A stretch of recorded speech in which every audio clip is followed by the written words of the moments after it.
Grace and peace and good day, peeps. I am your host, Jen the Wise, but of course you can call me Wise. Back on another podcast episode. And I start this off with me thanking you for being present. Not for me. No. You're not here for me. You're here for you. Because if you found this space, you are looking for a space that helps you evolve, that helps you stretch into who you're supposed to become. We can call this the chrysalis. This is the cocoon. And you, my dear butterfly, are ready to break out. So, welcome to your becoming. And thank you for you. Alright, so this episode, I had to sit with myself a little bit for this one. And it's gonna be called My Own Becoming. And I feel like that is just the most appropriate name for what we're about to chat about today. Because we're at a point in human history where people are prioritizing who they are becoming. They're not basing it on everything that was set up for them. They're not basing it on where they came from. People are becoming those who they were supposed to be, and it's amazing. It really and truly is. I know people who went to school for 4 to 8 years of college who are realizing they were never the doctor, they were never the nurse, they were never the teacher, they were an artist of some sort, and that they want to be that for the rest of their lives. And it doesn't matter how much money they make. It doesn't matter the credentials. It doesn't matter all of the things that the world tries to tell you should look at when you're evaluating what you should take in college and who you should become. None of that matters. Because the truth is, if your heart isn't in it, that money is meaningless. That job is meaningless to you. It reminds me of a conversation I had with a friend recent. We were chatting a bit, and she was telling me about someone she knew who had been doing the same type of job for a very long time. And her whole life, she was told how amazing she was for what she did. I do believe it was service, so it was along the lines of the medical field, I believe. Whole life, she was told, "You're so great. Thank you so much for your service in this area. You're such a good doctor. You're such a good, professional." And every time she would hear that, it didn't resonate with her. And she couldn't understand for the life of her why that did not resonate with her. Why she could not accept that as a compliment, that she was good at what she does. So after a while, she started dabbling in doing new things, experiencing new things. She ended up traveling. And while traveling, she got into service overseas, helping underprivileged children. And she did help in the medical area, but it was more or less helping those children learn how to do basic counting, kindergarten level things. She found her passion in that. Needless to say, she pretty much just quit her profession and decided to just stay abroad and continue to teach this. And it brought her so much joy. And it was considered volunteer work, so she wasn't getting paid. There were times where they got funding, but she wasn't getting paid. She did not have a regular salary or a check that came in every week or so.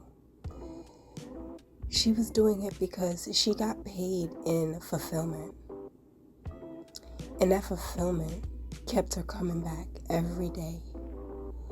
She was more fulfilled helping those little children be able to have their basic needs met, showing them the life that they should have, that we get over here that most of us take for granted.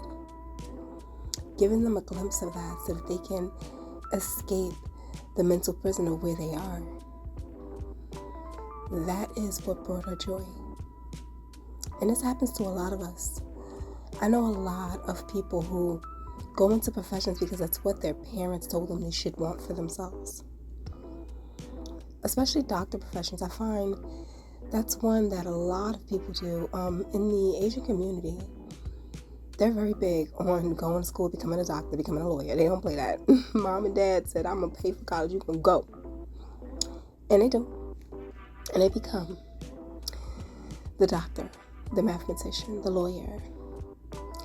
But I do wonder if they're ever fully asked if that's what they really wanted for themselves. Did you want to be a doctor? Is that what you truly wanted? Now, I do know of those where they say, oh, my whole life I played with stethoscopes, I played with all these things.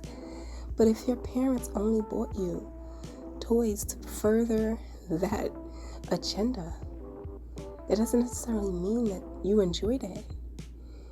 It doesn't mean that that's where you wanted to go. With this said, I myself had to go through that same process of unraveling to find my truth. I had always been in management and upper management positions in every area of work. While doing that, I rose to the ranks very quickly. It was always easy for me to be able to go from starting from the bottom line here to being the boss. But it never excited me to do so.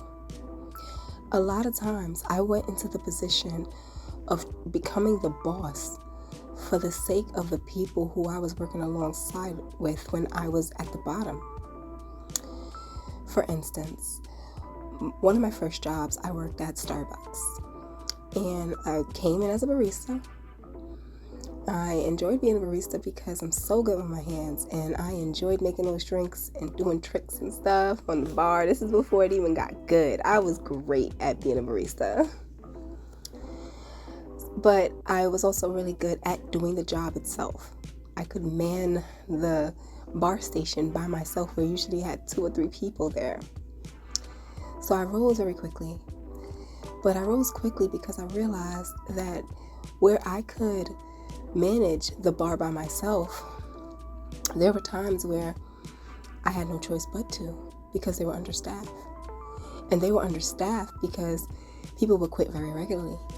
And people would quit very regularly because they didn't really like management, because management did not treat them well. So when I got up to be in management, the turnover disappeared, because I knew the secret to never having short staff was to treat your staff properly, to never make a person feel like they're disposable, to cultivate and grow them into who they're trying to be while they're there. It may seem simple to be a barista, but let's be honest, being a barista still means you have to know how to hold yourself. You're interacting with customers. There will be days where customers having a bad day and you add to it accidentally. You have to be someone who actually wants to be that light in the day. So I seen the difference when I would take the leadership position versus being someone who just allowed things to happen. The same happened when I went into gym field. I worked in gym management maybe about 10 years. But I started out as a front desk. As front desk, dealt with kind of the same things. Short staff, too much of a workload, not so friendly environment when it came to management. It felt like the us versus them dynamic. I'm sure somebody who's listening to this podcast knows that us versus them dynamic. It was that. And as I evaluated what I didn't want to deal with, what I didn't like to see, the complaints that came from the customers, the members who came to the gym, they didn't like certain things. And it was because, again, if management doesn't create a wholesome environment, it's not fun for anyone.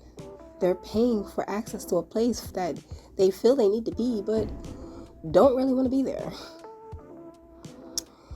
When I went into my first management position in gym field, I completely changed the community in that gym. This gym was located in Jamaica, Queens, which was, it's a tough neighborhood. And I remember even when I started going there, I was told like, oh, that's a rough area. People get crazy in that gym. By the time I became management, and I had been there for a good year, Jamaica was completely different. This gym was completely different. It was a community. We had members who had been members for years, who now would initiate the cleaning at night when it was time for us to leave. When we had people who didn't know of the community and would come in and it's time for us to start closing and they would have an attitude and I want to help put back stuff, we had the actual members who would address the other members and be like, nah, we don't do that here. We don't. They got to clean up so that we can come back in the morning. I need you to put your stuff away so we can go. So creating an environment, I've always been good at that. Always been good at cultivating good staff. I also remember that in Jamaica was where I initiated having, I want to say, coaching sessions or therapy sessions in my office, where for 2 hours I would allow my staff to come in and they would take turns sitting down for about 15 minutes and we would chat. I always knew the ones who needed that chat too, where I can be like, hey, I need to see you at 2 p.m. Oh, I leave at 2:30. I know. I need to see you at 2. And have them sit down and evaluate some of the emotional well-being that they didn't even realize that they were going through. They didn't realize that somebody could see it on them. And have them walk out and be like, wow, I didn't even know I needed this conversation, but thank you. So even in that moment, I knew where I was supposed to be and that wasn't it. No matter where I went, I was delivering the service I needed to deliver, just not in the settings that I needed to. Because again, I'm under the guise of having to work as management. So they tell me what my workload has to be. There are numbers, there are quotas that need to be met. There's cleaning that needs to be initiated. There's a lot. Hiring, there is a lot. Even the evaluations. So I couldn't maximize the time on the specific area I wanted, which was the well-being of those who were working in these fields. It wasn't until I actually took my time back to find a way to be able to do this full time, which is where I am now. I had to realize that it wasn't for the paycheck. The paycheck wasn't the reason why I was going. I was going because I enjoyed those moments where I helped evolve my employees. And I feel like that's where the world is headed. People are finding their purpose. They're becoming the person they're supposed to be. Some are not. Some see it. They're kind of curious. They want to know what's going on and why people are shifting and talking in this more spiritual manner about what their soul needs, and they don't quite understand, but they're curious. And it's sparking an interest within them. And the next thing they know, they're looking, they're searching. And what really surprises them is that they're finding.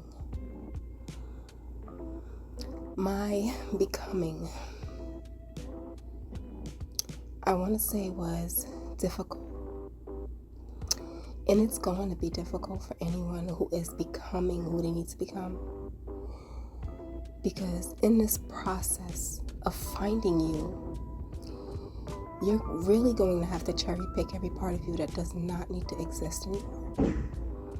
Every part of you that is built on survival, every part of you that you were told you're allowed to have and everything else you have to stop. You're going to reevaluate all of these things to figure out if you are headed in the right direction. And many of us are going to realize that they got to turn around and go back a few steps, maybe even a few miles, so that they can go forward properly. It's exciting and yet scary,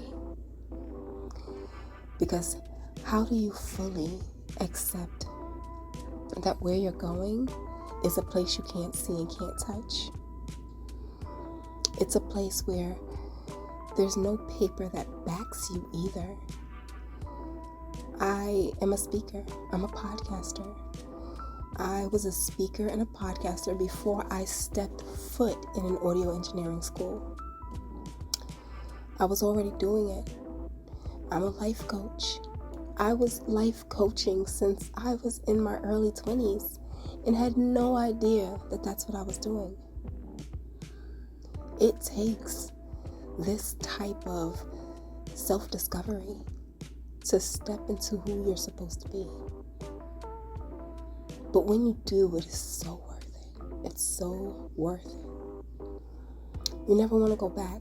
Just like the story of the woman who gave up everything, her whole profession, to move abroad to just help underprivileged children for free. It was worth it to her. It was.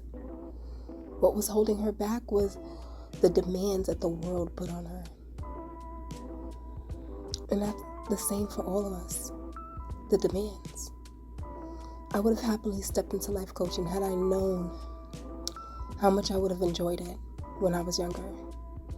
But instead, I was in a mindset of, you have a child and you need to make sure she's applied for. You have a family, you're married, you got to make sure you're pulling your half of the bills. You have things that you want that, make you feel comfort, which is, to be honest, the things that I wanted were, I want to say, distraction tools from the fact that I wasn't doing the thing I wanted to do. And these are the wants, unnecessarily. All of that, I had to shed. I had to sort through my idea of success. That was the biggest one. And we all need to sort through that word, success. Because success has no money amount. It is not what is in your bank account. It is not people knowing your name. It's not what your name is attached to. It's not what you can perform. Success is a feeling.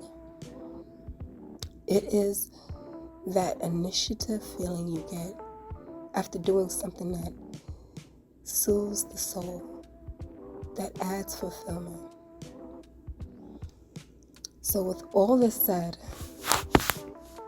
who are you becoming? And why are you becoming it? Are you becoming a doctor? And the reason why is because that's what everyone told you should be? Are you becoming a lawyer? And that's because everyone who's a lawyer is comfortable and successful, and you're here looking for comfort and success. Are you becoming a school janitor?